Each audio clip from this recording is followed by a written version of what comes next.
everyone, so today I'm going to be doing a highly requested video from the last time I was active on AGTube, which was about 2 years ago. After I did the Girl of the Year line exposed video, a few of you requested that I do the historical character line, and finally I'm fulfilling that promise. So without further ado, let's jump right in. The historical character line are dolls that are a part of different times in history. Their accessories, furniture, clothing, culture, and their meat outfits focus on their era, and their stories reflect not only the doll's character, but the issues they would have faced at the time. The line officially debuted with Kirsten Larson when American Girl first became a company in 1986, although known as Pleasant Company at the time. Just a little side note before I get started, I'm going to list the historical characters in chronological order by their release year and not the year that they are associated with. The first historical character I'm going to talk about is Kirsten Larson, and her story takes place between 1854 and 1856. Kirsten and her family are immigrants to the United States from Sweden. She was born in Ride, Sweden. Her family, having heard from her uncle Olaf about the rich land in Minnesota and his request to have more help on the farm, traveled to make a new life in America, leaving their old lives behind. Welcome to Kirsten's World classifies that the King of Sweden at the time had reduced farmland, leading to difficulties in growing enough food for each family. Kirsten is a brave, hard-working character, given her new life in Minnesota and the work needed on the frontier.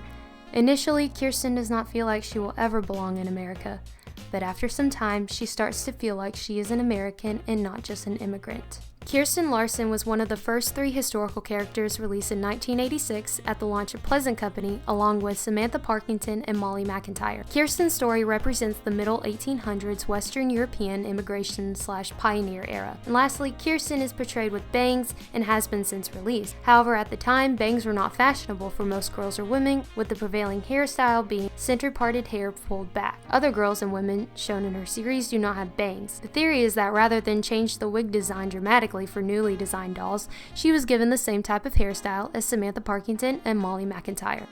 American Girl started sending out letters in the fall of 2009 stating that they would archive Kirsten Larson's entire collection. The doll in her collection would no longer be available for purchase online, at stores, or through catalogs, with the exception of her books and the mini doll. She was officially archived on January 1st, 2010. With Be Forever launched in 2014, Kirsten's mini doll was archived. Her books are still available for purchase on a limited basis, and she is a part of the 35th anniversary special edition re-release. The second out of 3 historical characters that were released in 1986 under Pleasant Company was Samantha Parkington, and her story takes place between 1904 and 1907. Samantha, occasionally nicknamed Sam, is an orphan who, at the start of the series, is living with her old-fashioned grandmary.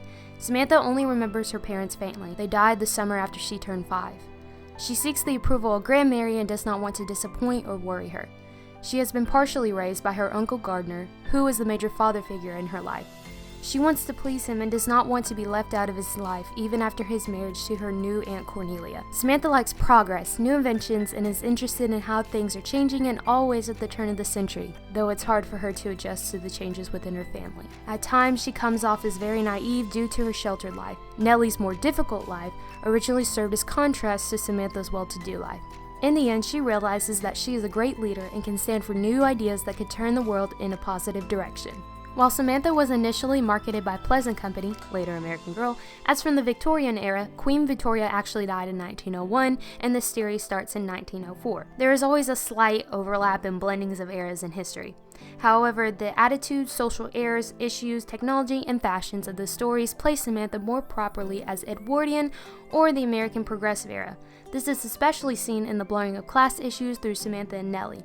In the full Victorian era, it was considered in very poor taste and unrefined for the wealthy to interact or befriend those beneath their stations, such as their servants, consider them equals, or the needs of the poor and working class beyond pity, and disconnected philanthropic donations.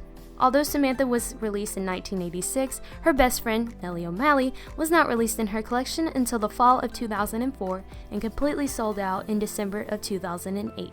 Another little side note, and I promise I'll be done with side notes after this, but I will be naming the best friend character that is specifically in that historical character's line. A lot of historical characters did not get best friend characters, so I will be clarifying those that did and talking about their stories as well. So anyway, moving on to Nellie O'Malley. The best friend character that was associated or a part of Samantha Parkington's collection was Nellie O'Malley. Nellie is a young Irish-American girl with strawberry blonde hair and blue eyes who is shorter and smaller than Samantha. She initially lives with her father, mother, and two younger sisters, Jenny and Bridget. Nellie's parents are Irish immigrants, thus she and her family are not looked upon well in white American society, as at the time, Irish people in America were, while considered somewhat white, not considered as equivalently white as white Anglo-Saxon Protestant people. When both parents die of the flu in the winter of 1905, she and her sisters are soon sent to live with their only living relative, Mike O'Malley. They are misused and soon abandoned by him, which results in the three sisters being sent to an orphanage called Cold Rock House. They are nearly separated but escape with Samantha's assistance and soon after informally adopted. She sees no benefit in the wealthy education which starts after her adoption. She is much more comfortable once she starts to attend a more practical focused school and decides to study to become a teacher. Nellie was the first explicitly non-Latina named doll to use the Josefina face mold. Nellie and her sister's adoption by the Edwards might be seen as slightly improbable as the O'Malleys are both lower class and Irish, at a time when Irish people were not considered equal. However, given that Uncle Gardner and Aunt Cornelia are a lot less traditional-minded compared to characters like Grandmary, the case is likely that they do not care whatsoever about the O'Malley girls' poor Irish background. As stated before, Nellie did not become a part of Samantha's collection until the fall of 2004. In October 2008, American Girl announced that they would archive Samantha's entire collection. She, Nellie O'Malley, and their collections would become unavailable for purchase. The Samantha doll initially sold out on February 3, 2009, and official archiving was on May 31, 2009. Samantha's books, the movie, and the two mini dolls remained available for purchase.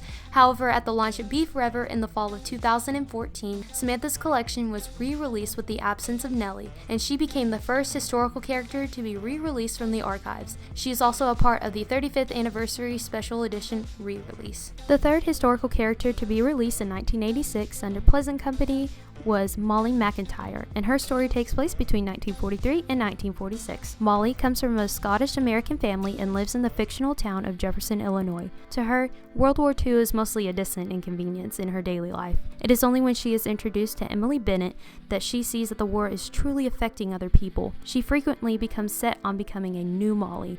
However, she misses her father very much. Even though she loves her parents, she often finds it hard to get along with her siblings, often getting into disagreements. Molly also finds it hard to get along with Allison and even Emily at one point in the story, because of their differences. She soon discovers how to truly be united in times of crisis and distress and make the best of it. Molly was the first character and doll to be marketed with glasses, and the only one until the release of Z in 2017. However, unlike Molly, Z's glasses were sold separately. Molly's books are classified as 1944 on the covers, but her series has the first book set in 1943. With the release of Nenea Mitchell, she is the only character to explicitly share an era with another character outside of Mary Grace Gardner and Cecile Ray, who were released simultaneously. However, Nenea's series takes place chronologically prior to Molly's. Molly's books takes place 2 years after the U.S. had officially entered World War II, while Nenea's covers the events that led to the U.S.'s formal entry into the war. The best friend character associated with Molly McIntire is Emily Bennett. Emily's father is a doctor and has been drafted into the military, something she has in common with Molly. The effects of World War II on England and the risk of the Blitz has resulted in Emily being sent to America by her parents to stay with her Aunt Primrose, so as to remain safe. When Aunt Primrose becomes ill with pneumonia, near when Emily arrives, she asks the McIntyres to take Emily in for a few weeks while she recovers. So, it is Helen, Molly's mother, who picks her up.